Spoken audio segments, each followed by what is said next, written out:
Yeah, we made it interesting, for sure. 8 guys in the box in the first play of the game. Just came after him. What about how your D-line played? Tell me about that.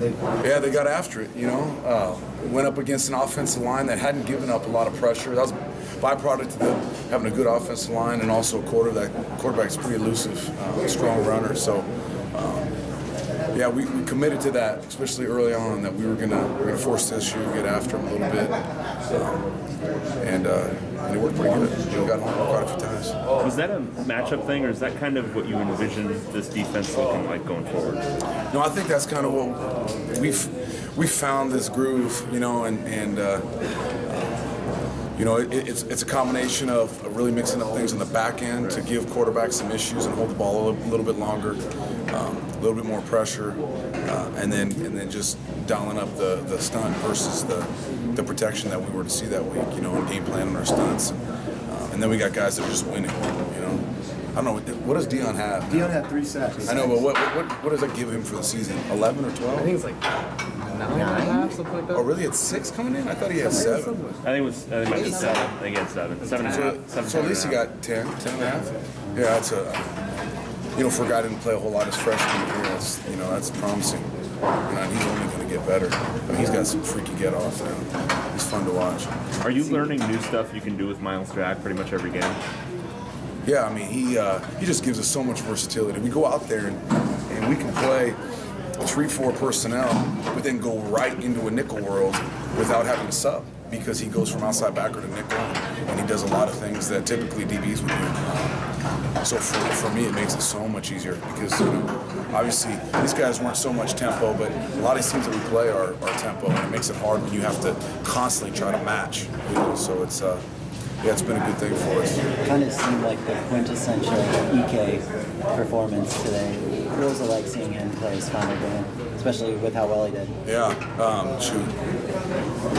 I rarely get surprised anymore by him. He's that guy that just shows up every single day, and you know what you're going to get from him.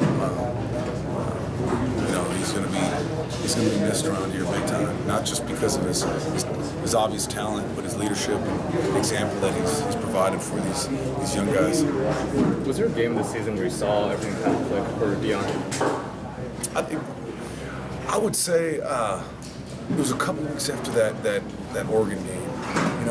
He came to me and we had a long conversation regarding just his play and his attitude, and he's such a great kid, an amazing human being, and he was just so responsive to it, and he really just made a decision that he was going to be great and was going to do whatever it took, and it was just fun to see him progress. How much will you use this game in recruiting? I mean, you had Miles playing nickel and stuff like that. You had Dion and standing up sometimes. And stuff. Right. I mean, how much will you send this film out to guys and stuff? Yeah, you'd like to think that they saw it. It's one of our few national games where there was no other games on. So hopefully a lot of people are watching.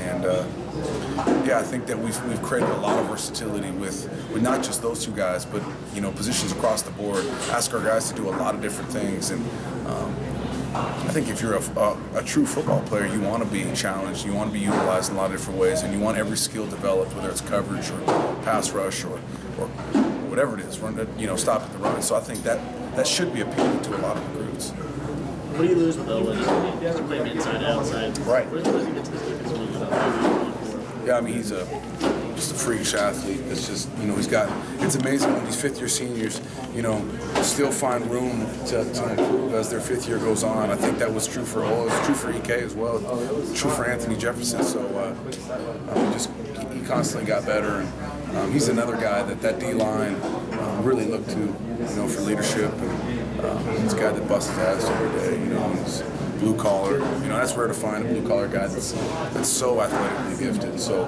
yeah, he's gonna be missed as well. Was there anything specific Kansas State was doing in the second half that made it more successful for them?